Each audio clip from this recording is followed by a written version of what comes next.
Социјалдемократскиот сојуз на Македонија денеска на преса алармираат за медиумска контрола, манипулации, лаги и авторитарен модел на владење кој според нив контролира 40% од медиумскиот простор во Македонија преку унгарскиот бизнисмен Петер Шац, близок соработник на Орбан.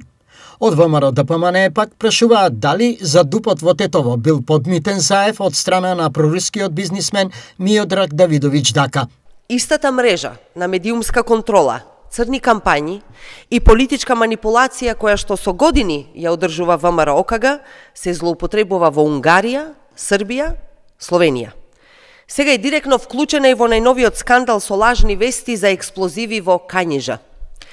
Според истражувачките извештаи на Центарот за истражување на корупција и организираниот криминал, БИРН и други, унгарскиот бизнисмен Петер Шац, близок до Орбан и неговите компании ЦХС Инвест, Таргет Медија Груп и други, контролираат 40% од медиумскиот простор во Македонија. Дали за промената на дупот во Тетово, Дака го подмитнил заев со 4 милиони евра.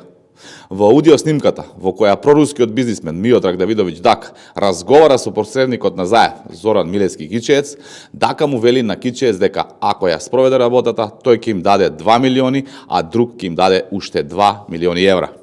Според аудио снимката, која е достапна на социјалните мрежи, јасно се вели дека заев ќе заработи 4 милиони евра доколку се изгради бетонската џунгла во Тетово, која требала да биде со околу 2000 стамбени единици со проценета вредност од 200 милиони евра.